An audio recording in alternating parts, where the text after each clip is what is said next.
If your heart feels heavy tonight, this psalm is for you, not by accident, not because you search for it, but because fear's been speaking to you, quietly, persistently, and God is answering you in a way that reaches deeper than numbers. Let me ask you something, and don't answer out loud. Just answer inside your heart. When was the last time you checked your bank account and felt that familiar tightening in your chest? That pause, that silence, that moment where your thoughts start racing faster than your breathing. Bills, rent, groceries, debt, the future. Financial fear doesn't always scream. Most of the time, it whispers. It whispers late at night when you're trying to sleep. It whispers early in the morning before your feet even touch the floor. It whispers while you're smiling at people who don't know how close you are to worrying again. And suddenly, money becomes more than money. It becomes fear of tomorrow, fear of not being enough, fear of failing the people who depend on you. This is what financial fear does. It doesn't just attack your wallet. It attacks your peace. You pray, but your mind drifts back to numbers. You trust God, but your thoughts keep asking how. How will this work out? How will I make it? How long can I survive like this? And if you're honest, sometimes faith feels strong in theory, but fragile in practice, especially when life is expensive and security feels distant. If that sounds like you tonight, pause with me for a moment. Take a slow breath, not to relax, but to arrive, because this moment is not random. This psalm is not random, and your fear is not invisible to God.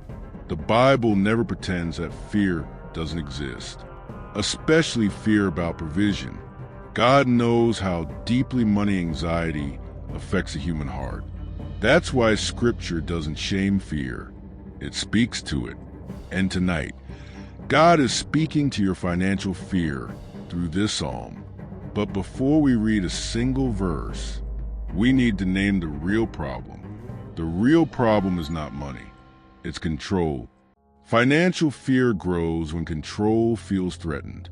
When we realize how much of life depends on things we cannot command. Jobs can disappear. Prices can rise. Plans can collapse overnight. And when that happens, the mind starts searching for safety. If it can't find it in God, it tries to build it through worry. But worry is a terrible provider. It promises safety, but delivers exhaustion. It promises preparation, but delivers paralysis. It keeps you busy thinking, but never brings peace. That's why so many people feel spiritually tired when money is tight. Not because God has left, but because fear has taken the microphone. Fear starts narrating your life. You should be further ahead. You're falling behind. You're running out of time. What if this never changes? And slowly, quietly, fear begins to sound like wisdom. But wisdom never steals your peace. God never speaks in panic.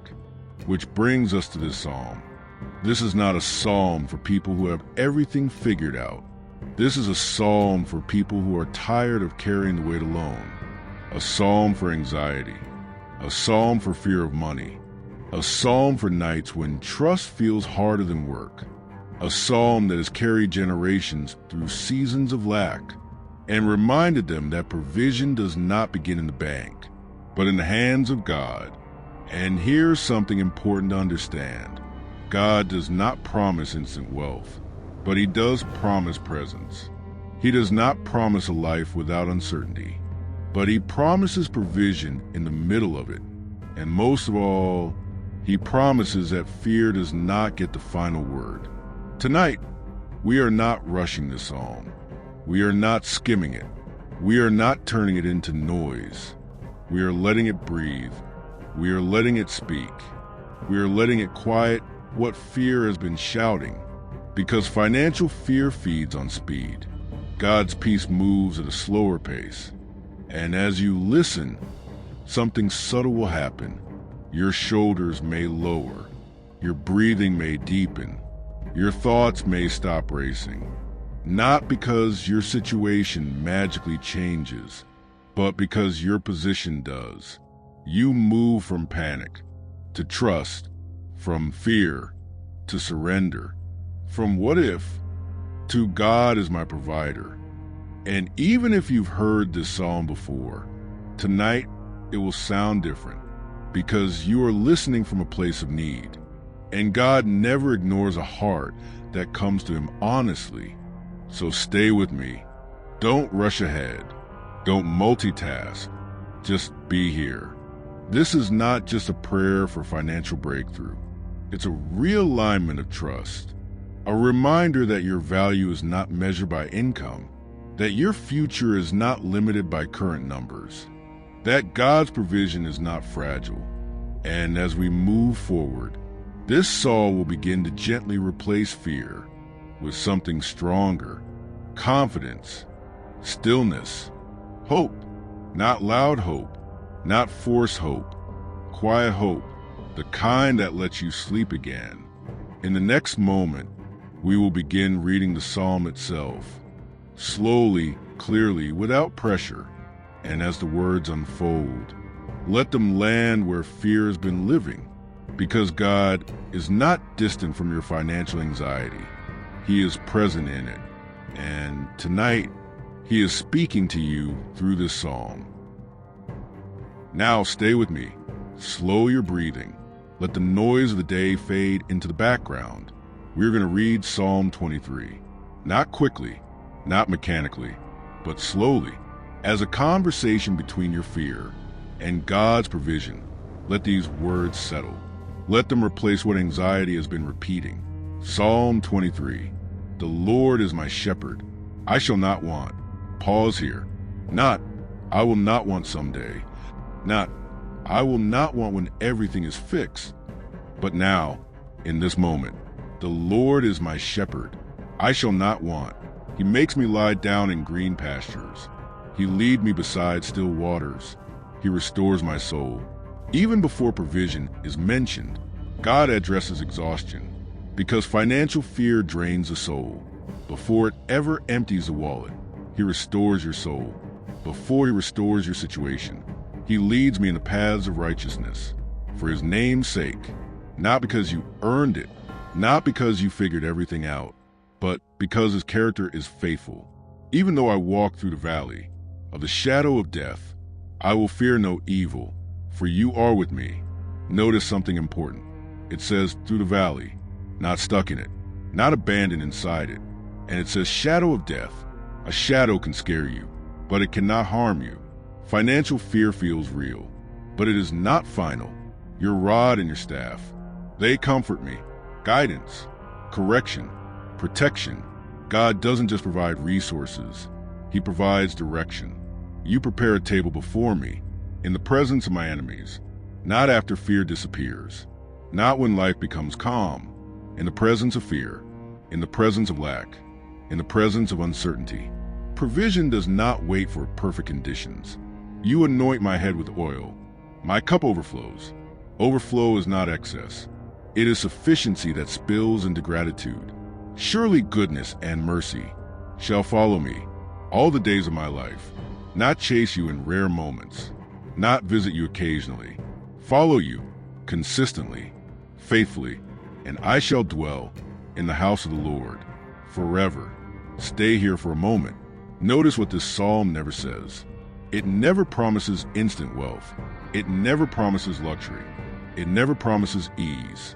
But it promises something deeper: provision, presence, guidance, rest.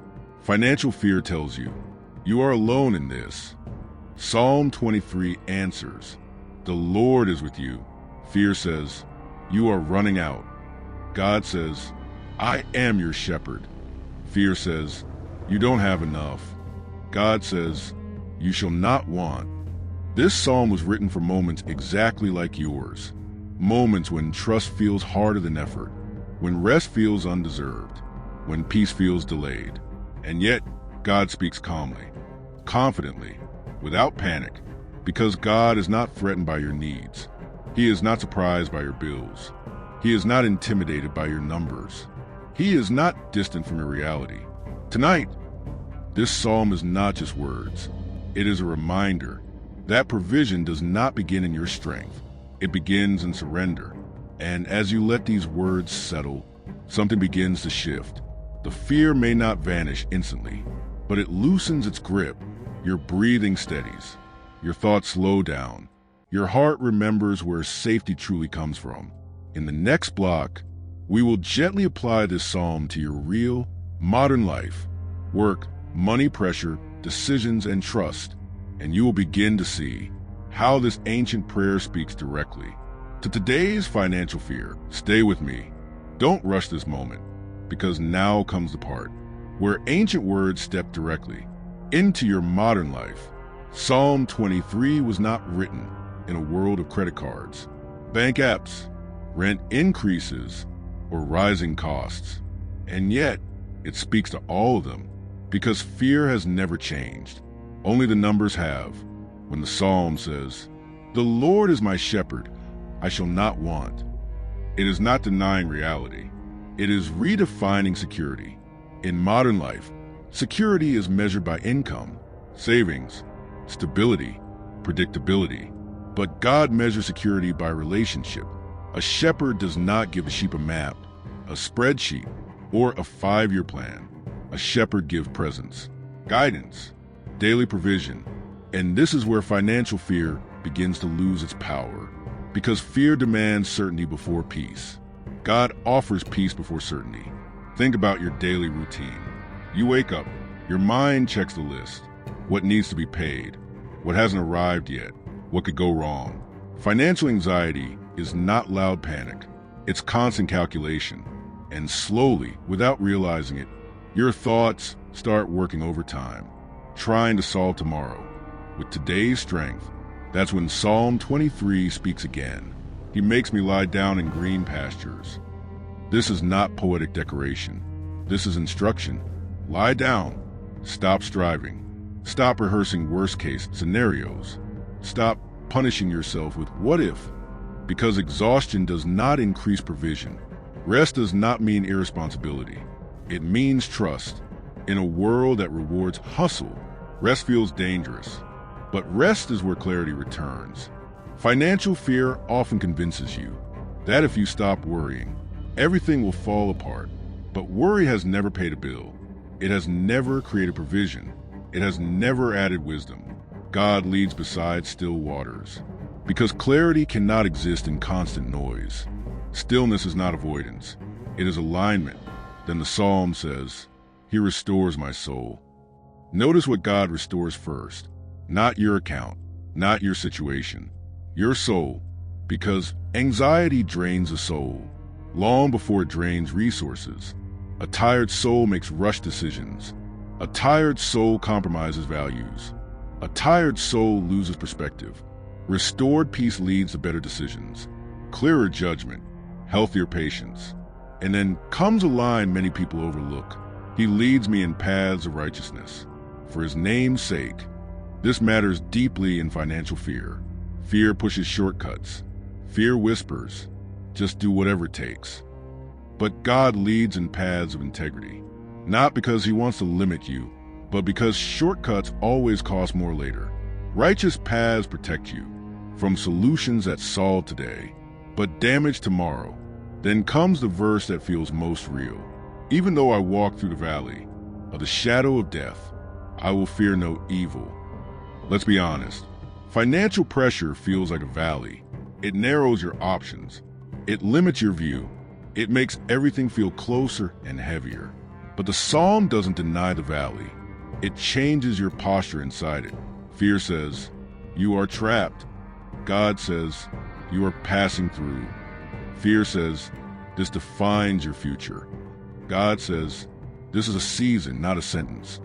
And notice again, it is a shadow of death. Shadows look frightening.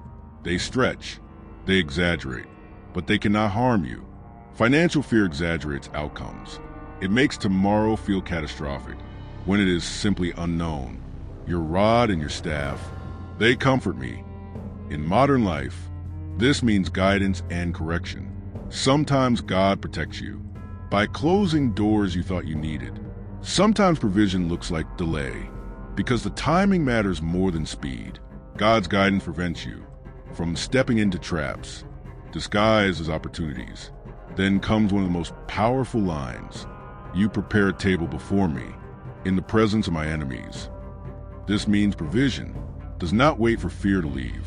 God does not say, fix your anxiety first. He provides in the presence of fear, in the presence of bills, in the presence of uncertainty, in the presence of pressure. Provision is not dependent on perfect emotional conditions. Then the psalm says, my cup overflows. Overflow does not always mean abundance of money. Sometimes it means sufficiency with peace. Enough without panic. Enough without shame. Enough without constant comparison. And finally, surely goodness and mercy shall follow me all the days of my life. Not occasionally, not randomly. Follow, meaning even when you don't see it ahead of you, it is already moving behind you, catching up, covering mistakes, redeeming delays. Financial fear makes you believe you're always behind. God reminds you that goodness is following you. And this is where something subtle happens. You stop measuring life only by numbers. You begin measuring it by peace. You realize that provision is not just about money coming in. It is about fear leaving. Because when fear leaves, clarity returns. And clarity leads to wiser steps. In the next block, we will turn this psalm into a guided prayer spoken slowly, designed to replace financial anxiety with trust, phrase by phrase, a prayer you can return to again and again. Now let's pray together, not with rush, not with pressure, not with perfect words, just honesty. If you can, place both feet on the ground. Let your shoulders relax and take a slow breath in. Hold it for a moment and gently release it. This is not a prayer to convince God. This is a prayer to quiet fear. Let every word land softly. God, here I am, not strong, not certain, not fully at peace, but present. You see what I carry. You know the weight I don't talk about, the numbers that stay in my mind, the fear that rises when the future feels unclear. Tonight, I bring you my financial fear. I bring you the anxiety about money, the pressure to provide, the worry about tomorrow. I admit it honestly. God, sometimes I try to solve everything alone. Sometimes I measure my worth by what I have. Sometimes I let fear speak louder than faith. But right now, I choose to listen to you. You are my shepherd. And because you are my shepherd, I lack nothing that truly matters. Even when my account feels small, you are still my provider. Teach my heart to trust what my eyes cannot yet see. Lead me, God. Lead me away from panic. Lead me away from constant worry. Lead me beside still waters. Quiet my thoughts. Slow my racing mind. Restore my soul where anxiety has drained it. God, restore my soul. I release the belief that rest is irresponsible. I release the idea that worry equals preparation. I choose trust over tension. If I am walking through a valley right now, remind me that I am walking through, not staying. This season does not define me. This moment does not control my future. Fear may be near, but you are nearer. Your presence is with me in every decision, every bill, every uncertain step. Guide me with your rod and your staff. Correct me when I move out of fear. Protect me from shortcuts that compromise peace or integrity. Close doors that would harm me later, even if they look promising now. God, prepare a table for me in the presence of my fears. Not after fear leaves. Not after everything is perfect. Right here, right now. Provide wisdom where I need clarity. Provide patience where I feel rushed. Provide peace where anxiety has lived. I place my finances in your hands. I surrender control, not because I am weak, but because you are faithful. Fill my cup with what I need today. Enough strength, enough provision, enough peace. Help me stop comparing my journey to someone else's season. What you are doing in my life is enough. Let goodness and mercy follow me. Follow my steps. Follow my decisions. Follow my future. Even when I don't see it ahead, I trust that you are already working behind the scenes. God, when fear whispers that I am running out, remind me that you never do. When anxiety says, this will never change, remind me that you are the God of seasons. When my heart feels tired, remind me that you restore. I place tomorrow in your hands. I place my finances in your care. I place my trust in you. Tonight, I choose peace over panic. I choose trust over fear. I choose faith over constant worry, because you are my shepherd and I am not alone. Amen. Stay here for a moment. Don't rush away. Let the silence settle. Let the prayer linger. Stay with me. There is no rush here. No pressure to move on. No demand to fix anything. Just let these words gently replace what fear has been repeating, because fear survives on repetition, and peace does too. So we will repeat what is true, slowly, softly, without force. The Lord is my shepherd. I am not alone in this season. I am not abandoned in uncertainty. I am not forgotten in my need. The Lord is my shepherd, and because he leads me, I do not lack what truly matters. Even when numbers feel tight, even when answers feel delayed, God is still providing in ways I cannot yet see. The Lord is my shepherd.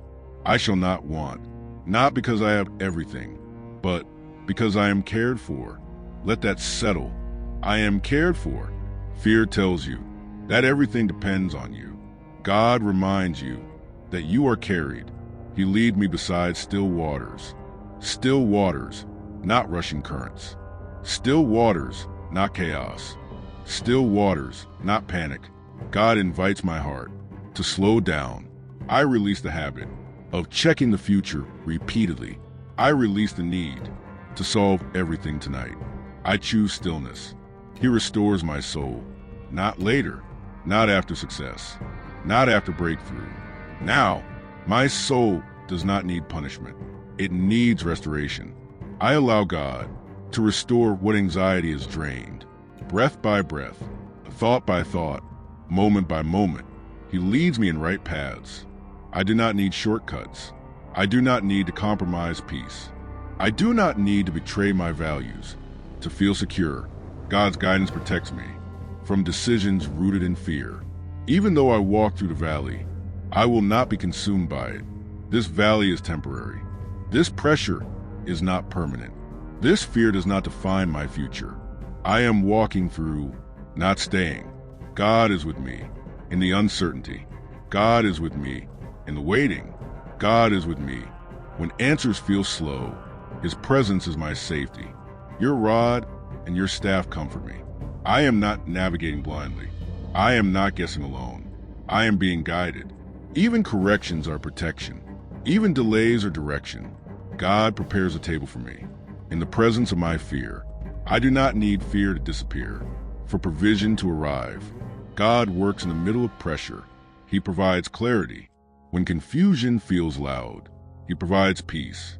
When solutions feel distant, my cup is filled. Enough for today. Enough for this moment. Enough for what I am carrying. I release comparison. Someone else's timeline is not my assignment. Someone else's season does not cancel my provision. Surely goodness and mercy are following me, even when I don't feel it, even when I can't see it, even when progress feels slow. Goodness is not far away. Mercy is not behind schedule. They are following me, which means I am not behind. Fear says, you're late. God says, I am on time. Fear says, you're running out. God says, I am enough. Fear says, you're alone. God says, I am here. Let these truths repeat. Let them replace the inner noise. Tonight, I do not rehearse worst outcomes. Tonight, I rest and trust. I release tomorrow into God's hands. I release control. without guilt.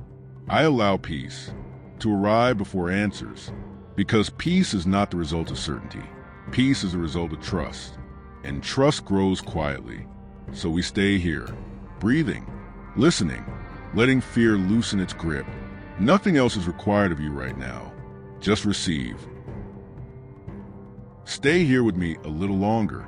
There is something powerful about realizing you are not the only one who feels this way. Financial fear often isolates. It convinces you that everyone else is managing better, that everyone else figured it out, that you're the only one. Lie awake at night, thinking about tomorrow, but you are not alone.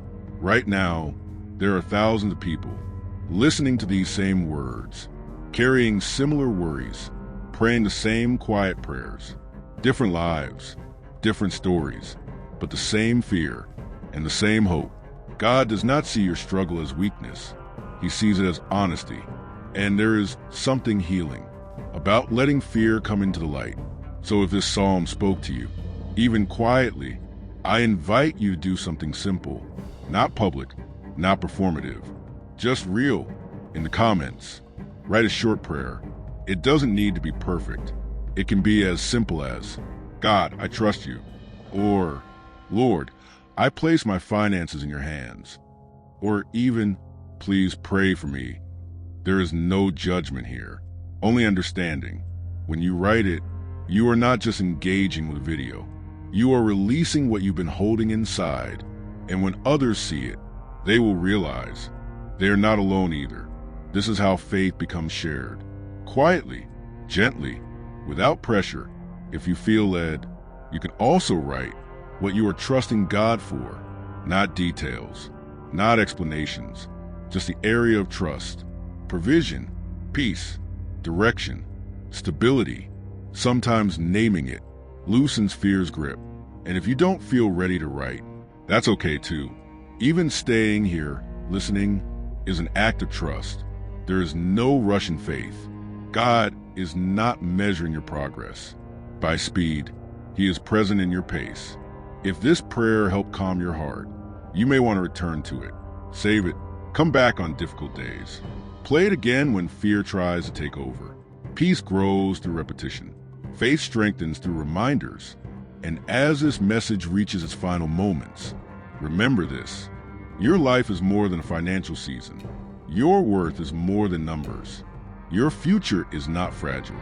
God is steady, even when circumstances are not. And nothing you are facing is too small or too complex for His care. In the final block, we will gently close this time together, not with urgency, not with emotion overload, but with reassurance. Now, there is nothing else you need to do. No next step to rush into. No solution to force. No answer to demand tonight. Just rest here. Let these final moments be a soft place for your thoughts to land. Financial fear wants you alert, tense, prepared for impact. But God invites you to rest. Not because everything is solved, but because He is present. As this time together comes to a close, remember what has already shifted. Your situation may look the same, but your posture has changed. You are no longer facing tomorrow alone. You are no longer carrying fear in silence. You are no longer letting anxiety speak unchecked. God is still your shepherd, even after this video ends, even after the screen goes dark, even when tomorrow arrives with its questions. He will still be guiding, still providing, still restoring. If fear tries to return later, and sometimes it does, you already know what to do. You come back to stillness. You come back to truth. You come back to trust. You remind your heart, the Lord is my shepherd. I am not alone. I shall not want. Faith does not eliminate uncertainty. It anchors you inside it. And peace does not require answers. It requires presence. Tonight, you gave yourself permission to stop fighting fear and start trusting God again. That matters, even if it felt small, even if it felt quiet, even if no one else noticed. God did. As you prepare to rest, whether in silence, sleep, or gentle reflection, know this: Provision does not stop when you stop worrying. In fact, clarity often begins there. God works best when fear loosens its grip. So rest. Let your breathing slow. Let your thoughts soften. Let your heart feel supported. And if this video gently begins again, if the words loop back to beginning, receive them once more. Not because you missed something, but because peace grows through repetition. You are safe in this moment. You are held. You are guided. God is not finished with your story. And this season is not the end.